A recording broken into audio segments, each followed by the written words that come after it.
Assalamualaikum warahmatullahi wabarakatuh. Istilah kiram, ashabu qanatul Majelis Ulama Indonesia. Sankurim lakum nasroh al-khabar al-waqi biman kuasi halian. Makum Amanda Putri Media nih, Manda Tubkasi fil akhbari minha.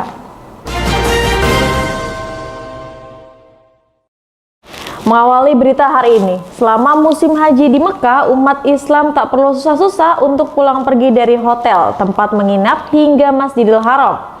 Semuanya akan diantar dengan pelayanan bus gratis pulang pergi. Bahkan layanan bus ini tidak akan berhenti selama 24 jam. Seperti dilaporkan wartawan Koran Bekasi Zulkarnain Alfi Syahrin dari Tanah Suci Mekah. Pada Senin 3 Juni 2024, bus yang antar pulang pergi dari Hotel Al-Kiswah hingga Masjidil Haram seolah tiada henti dan tak akan ada habisnya. Sehingga mereka yang hendak ibadah ke Baitullah tak akan pernah menunggu lama untuk berangkat.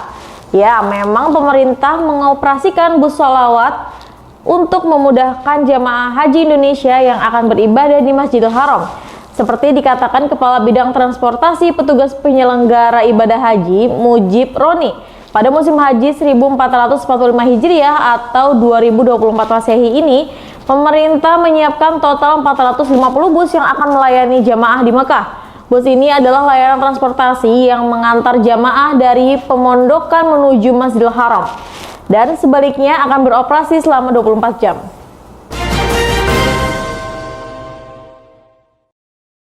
Berita selanjutnya dilansir dari Info Bekasi. Polisi beberkan kronologi seorang anak laki-laki berusia 8 tahun terjatuh dari jembatan penyeberangan orang atau JPO Kampung Jaha, Jati Mekar, Jati Asih, Kota Bekasi pada Sabtu 1 Juni 2024 sore.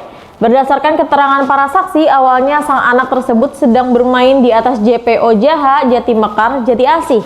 Korban diduga kelelahan bermain, kemudian ia bersandar di pagar pembatas JPO. Kondisi pagar batas tersebut hanya diikat tali rapia. Diduga tali rapia tak kuat menahan beban tubuh korban, sehingga kemudian jatuh ke bawah. Korban mengalami luka di kepala dan patah kaki. Ia lalu dibawa ke Rumah Sakit Islam Pondokopi untuk dirawat.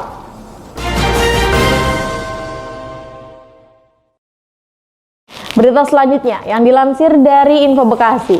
Anak perempuan berinisial GH yang berusia 9 tahun ditemukan meninggal secara tidak wajar.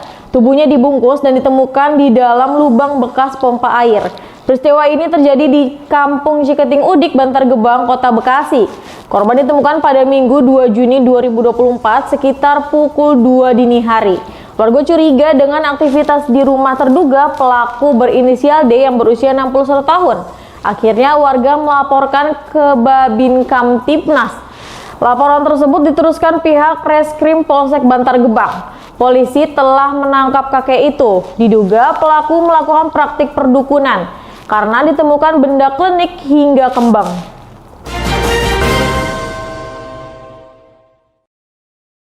Berita selanjutnya yang dilansir dari Info Bekasi. Polisi memburu pelaku pencurian sepeda motor di Jalan Sersan Marjuki, Bekasi Selatan, Kota Bekasi.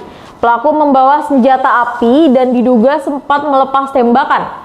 Terkait pelaku yang melepaskan tembakan di udara, polisi belum menemukan proyektil peluru senpi tersebut. Sebelumnya diberitakan pencurian sepeda motor ini terjadi pukul 3:30 dini hari.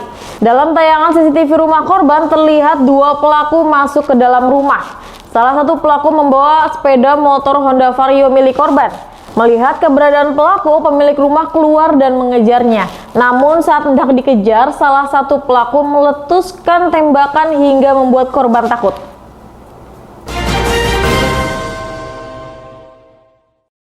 Mengakhiri berita hari ini dilansir dari Radar Bekasi. Tim Kesehatan bentukan Dinas Ketahanan Pangan Pertanian dan Perikanan atau DKPPP Kota Bekasi mulai bekerja. Tim ini akan menyisir tempat penjualan hewan kurban di 12 kecamatan untuk melakukan pengecekan kesehatan sapi serta kambing yang dijual di lapak-lapak tersebut. Kepala Dinas Ketahanan Pangan Pertanian dan Perikanan atau DKPPP Kota Bekasi Herbert Panjaitan menyampaikan, selain menurunkan tim pengecekan kesehatan hewan kurban, pihaknya juga telah menggelar kegiatan sosialisasi kepada 100 perwakilan Dewan Kemakmuran Masjid serta perangkat kelurahan dan kecamatan. DKPPP Kota Bekasi saat ini memiliki 6 orang tenaga kesehatan yang kemudian dibagi menjadi beberapa tim untuk melakukan pengecekan kesehatan hewan kurban. Pengecekan kesehatan di tempat penjualan hewan kurban akan berlangsung hingga H+2 Hari Raya Idul Adha atau 18 Juni 2024. Selain kesehatan hewan, petugas juga memastikan penjualan hewan tidak mengganggu keindahan dan kebersihan kota.